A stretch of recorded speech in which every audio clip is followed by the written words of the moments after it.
and welcome to a brand new series, and also a voice reveal, I guess. We'll be going over the secrets, from the most obvious to the most minute, of every single line in the New York City subway. The main inspirations for this series is travel in New York, for making a generalized version of this series already, Andy on Track for doing this in the Washington Metro, and, of course, Jeff Marshall for kickstarting the whole secrets idea. I think it's time to get started. We start off at Inwood 207th Street. Along with having an elevator, it's an interchange to one of the busiest buses in the city, the BX12 Select Bus Service. Heading into the station, and you'll notice that it's quite red. Here at 207th Street, I also found this red thing. I'm not sure what it is, but it's weirdly reflective. But yes, the first station, and already something is something. I have no idea what that was. Now head up to the unstaffed north entrance, and you'll find an art piece that hits you with "At long last." Next up is Dyckman Street, and despite this section not being built for express services, there's still passing tracks. So what's that for? The answer? They're not express tracks. They're actually the yard leads that head to the 207th Street yard. And you can also see some trains parked there, depending on the time of day. Aside from the occasional short turns occurring here, there is one more thing worth mentioning, that 200th Street subtitle. Despite it actually making sense based on where Dyckman Street is, I couldn't for the life of me find a 200th Street in Manhattan, and not just on the modern maps. This map, being shown right now, was made before the IND even built the A line up here, and yet not a single street with the name 200th Street is in sight. A classic example of an IND naming anomaly. 190th Street is pretty recognizable for its cavern-like design, fitting for being one of the deeper stations in the system. It's also the closest station to the Cloisters, and going via the elevator exit, where you can see a bunch of maintenance floors along the way, you get to the lovely Fort Tryon Park. You may notice that the elevators are outside of fare control, and that's for this station's secret secondary function. It's often used by residents of the Fort George neighborhood to traverse from the foothills of Fort Tryon Park to the top without having to traverse the park itself. In this time-lapse, you can see that you can make the whole journey without payment. We pass 181st Street, nearly identical to 190th Street, and head on to 175th Street, George Washington Bridge Bus Terminal. It's one of the stations where the street in the station name doesn't have a staffed exit. In this case, however, it makes sense, since 177th Street is much closer to the bus station. However, the weirdest thing about this station is that it doesn't have that trademark IND tile band. It just looks empty, like something's missing. Up next is 145th Street. On the upper level where the A and C stop, there's some unusually high ceilings. There's also this one-way escalator that goes directly from the B and D platforms to the mezzanine, which makes you realize there's no intermediate mezzanine between the B and D and the A and the C, which is why the next station, 125th Street, is a much better option when transferring between the two trunk lines.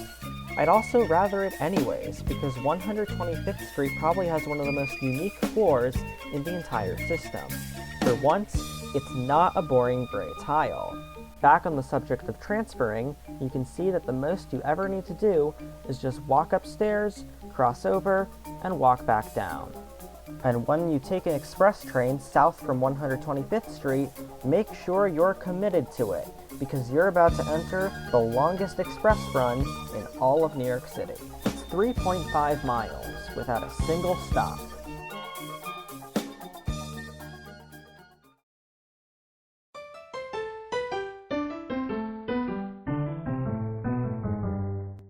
One of the more well-known stations in the system, 59th Street Columbus Circle, has quite a few secrets. Of course, there's the 59s embedded into the tile bands, N Turnstile, a fun underground marketplace that's directly next to the station. The most infamous secret, however, is the center platform. It's abandoned except for a small section where it acts as a transfer passage to the 1 train. Alongside basically being the only time you can walk on an abandoned platform, it allows for a unique rail fanning perspective that you can't really get anywhere else. The only fact for 42nd Street is the painfully obvious one, the staggered platforms. But while a handful of stations do have staggered platforms, it's never brought to such an extreme as here at 42nd Street. One of the more obscure facts in this video, 34th Street Penn Station is the shallowest station of the I&D network. But when you think about it, it totally makes sense. The line had to go above all the infrastructure at Penn Station that was built before. In fact, it's actually why there's an underpass instead of an overpass at this station. And it's why this station doesn't have a typical I&D mezzanine. Before you go, don't forget to spot the not-so-original tile that directs you to Madison Square Garden. 14th Street is another great station, and not only because of how yellow it is. The station's filled with these little elf guys. They're everywhere, and some of them are in the most hilarious positions you'll ever see.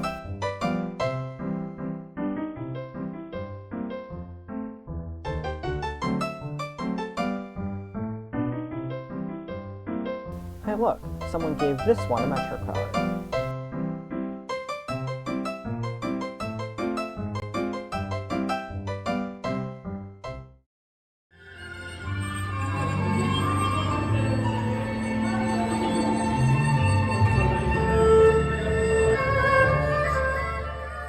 West 4th Street Washington Square station is like the hub of the I&D, as the 6th Avenue and 8th Avenue lines meet proper. While it may have its low points, like this shuttered stand, you can't deny that the mezzanine is big, even for the I&D's standards. But the mezzanine I'm showing now is the intermediate mezzanine, something that 145th Street, a similar station, lacked. However, on the lower level, you can find an escalator that allows you to bypass this mezzanine. It takes you directly from the 6th Avenue platforms to the 8th Avenue platforms, but only going up. Up next, Canal Street, a station with staggered platforms, but when they do meet in the middle, there is this interesting wall that has a tile that says Canal Street. Also, head to the mezzanine, and you can see another tile that says Downtown. The A and C platforms at Fulton Street are probably used more as a transfer passage, as they are the only way to get from one side of the station to the other. We head under the river to our first stop in Brooklyn, High Street Station. Get ready for another I&D naming anomaly. Because you might be wondering, where's the High Street? Well, it's there on the right, and it's really tiny. Probably the smallest street that a subway station is named after.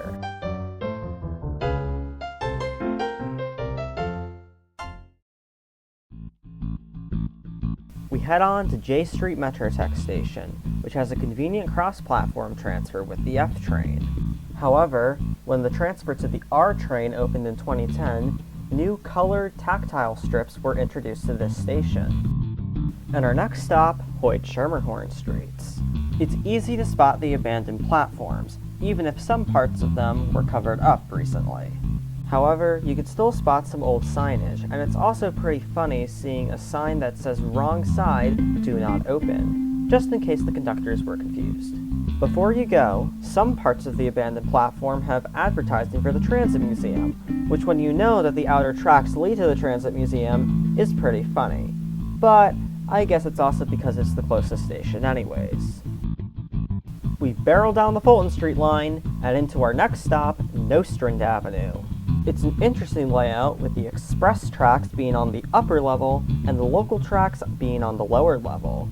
This, consequentially, causes the platforms to be extra wide here. Head to the reopened transfer passage and you notice it is long. In fact, it actually takes you closer to Franklin Avenue than Nostrand Avenue. And because it actually allows you to change direction without exiting the system, it probably creates the longest transfer in the MTA that's not connecting two different companies. Next stop, Utica Avenue, which has some very high ceilings. Except for when it doesn't, because that's the Utica Avenue line provisions. When are we gonna get it? I don't know. Since I'll only be talking about Broadway Junction once we get here on the J and the L trains, we'll skip ahead to Euclid Avenue Station. And here at Euclid, it's full of unique tiles, like the one I'm showing now. But there's more. It has some unusually thin platforms, especially for the I and D. In fact, these two platforms are the thinnest platforms of the entire I and D network. This is Grant Avenue. We then head on to Grant Avenue. Our last stop in Brooklyn, it mirrors 175th Street by being the first station after the C train terminates and sporting a singular island platform. And don't forget this, one of the few signs that does not use Helvetica. Almost immediately after Grant Avenue, the A train heads above ground, and we head to 88th Street, Boyd Avenue. That suffix may confuse you, but there are a lot of stops on the A like this, and we're just getting started. The other thing about this station is that in the summer, when the Rockaway Park shuttle extends to Rockaway Boulevard, this is the point where trains relay up to and turn back around. Since I filmed in the winter, I wasn't really able to get a shot of this, but maybe we'll come back next time. And then this is where you want to double, triple check that you are on the right train. Our next stop is Rockaway Boulevard, and it's the point of no return. Thanks to the R211s, the majority of the fleet will have a reliable indicator on where the train is going to go. But I bet there was some poor tourist who wanted to go to JFK and got on the Lefferts train. Speaking of which, we'll be going on the Lefferts train first. Then we'll go back on a far Rockaway bound train. But if you realize you're on the wrong train at the last second and now you're stuck at the station for 10 minutes, be sure to check out this art piece window thing. As we go up and over and watch the far Rockaway tracks dip below us, we're able to see clear remnants of the Rockaway Beach branch, which was the right-of-way that the far Rockaway branch on the A train used. Our next stop is 111th Street, and the subtitle of the day, Greenwood Avenue. This long name, combined with the thin pole, allows for some of the tiniest station text you'll ever see. We then get to Lefferts Boulevard, the terminal station. This station has a suffix, but unlike most others, it actually makes sense, Ozone Park. Along with allowing for some cool views, it has these interesting columns, and go down to street level, and you can see where the train line just ends. Not complete without a billboard, of course.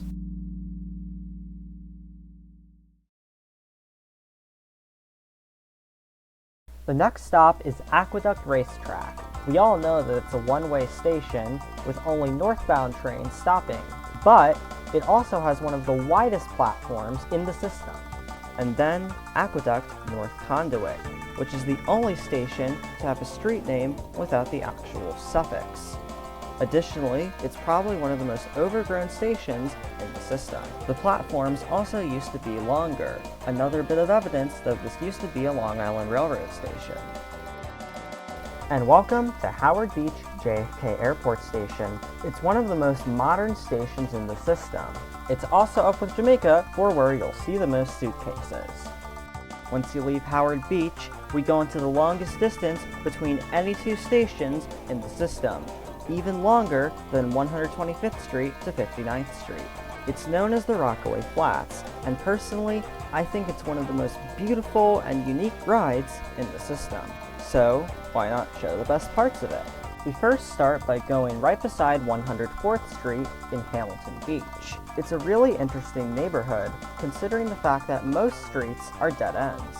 The road ends at this cul-de-sac next to Hamilton Beach Park, where the Q11 bus can also be seen terminating. And after a short journey through the park, we are officially above water. And then you basically become Jesus. As you go over the Jamaica Bay, you can see the Cross Bay Bridge in the distance. What's interesting is that when this was owned by the Long Island Railroad, there were a lot more stations in this section, including one called Goose Creek, which was right next to the water and only for fishermen. For obvious reasons, trains go pretty slow on the water section, but it's actually not that long in length.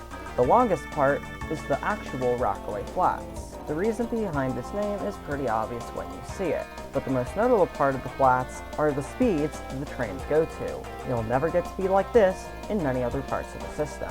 Don't forget the Rockaway Test Track, where you'll have a pretty good chance at seeing an R211.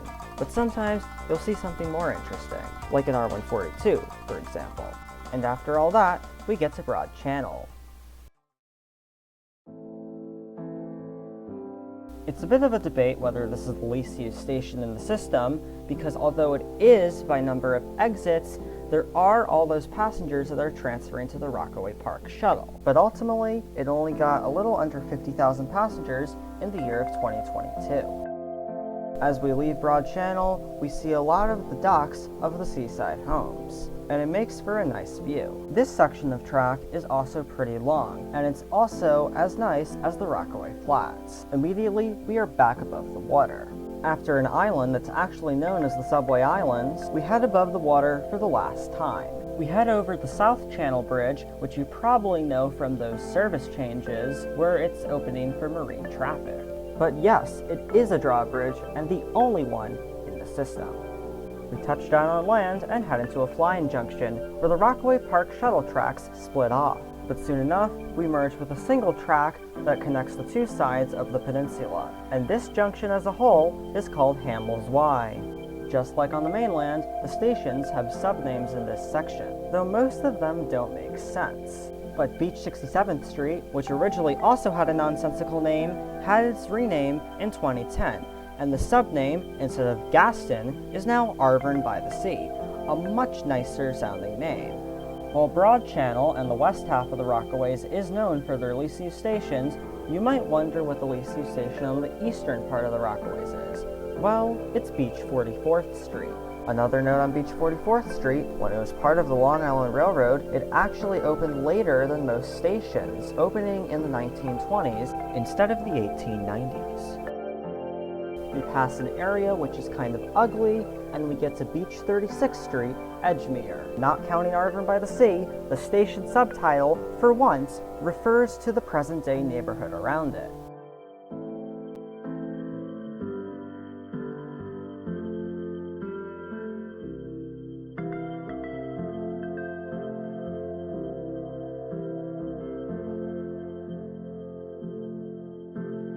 Take a moment now to reflect just how far we've come. Yeah, we've come a long way, all the way from the top of Manhattan, and now we're in Far Rockaway. I'd shed a tear, but then I'm realizing I'm doing like 19 more of these videos. We're nearly there, and after you check out the colorful artwork at Beach 25th Street, we head on to the final stop.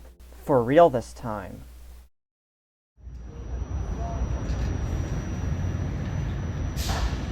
Along with being one of the rare stations to have a nice bus transfer, there's a sign that directs to the Q22A, a bus that got discontinued in 2008. The last thing to do is to spot the signal tower, and then I'm going home.